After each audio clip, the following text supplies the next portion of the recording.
चलते हैं आज हिंदी पाठ है 5वां। नागरी लिपि लेखक है उसका गुणाकर मूलक वर्ग 10 के लिए है। खासकर 6-7 क्वेश्चन लिया है इसमें से।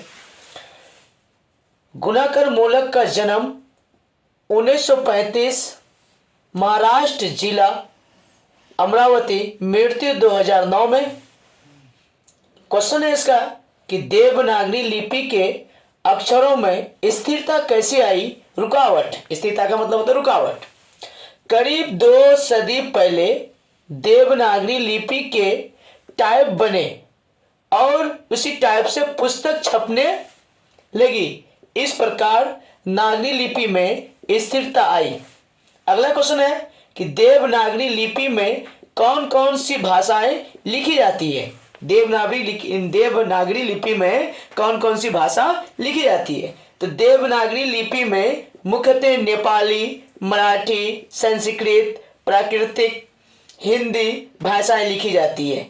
देवनागरी लिपि के अंतर्गत आती है नेपाली, मराठी, संस्कृत और प्राकृतिक हिंदी भाषाएं लिखी जाती है।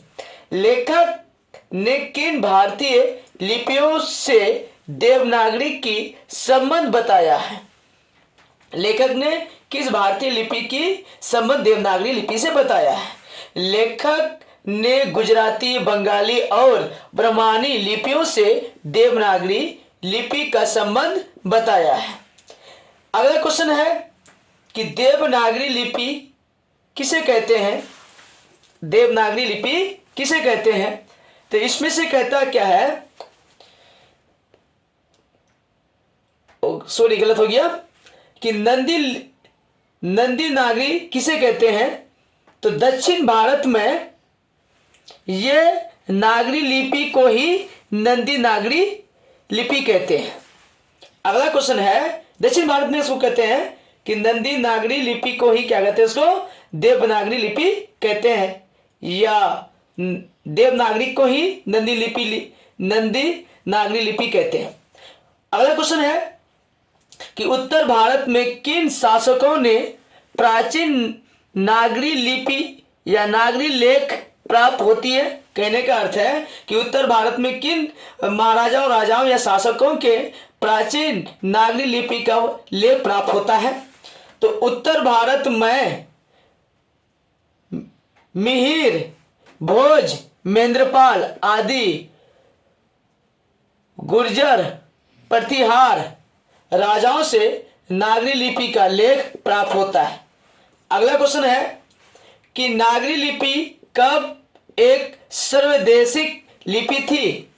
कहने का अर्थ है नागरी लिपि कब सर्वदेशी लिपि थी? इसमें से कहता क्या है कि ईसा की 8वीं 11वीं सदी में पूरे देश में पर्याप्त थी, तब से ये सर्वदेशी लिपि थी, यानी देश में पूरे रूप से पर्याप्त मात्रा में पाए जा रहे थे ये नागरी लिपि, यानी देवनागरी लिपि।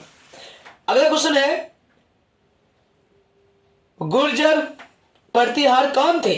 तो गुर्जर प्रतिहार बाहर से आए, यानी बाहर से भारत आए थे 8वीं सदी में और आकर के वे अवंती में अपना शासन स्थापित किया था और बाद में कन्नौज पर भी अपना अधिकार कर लिया आदि। और ये क्या थे? प्रतिहार शासक थे।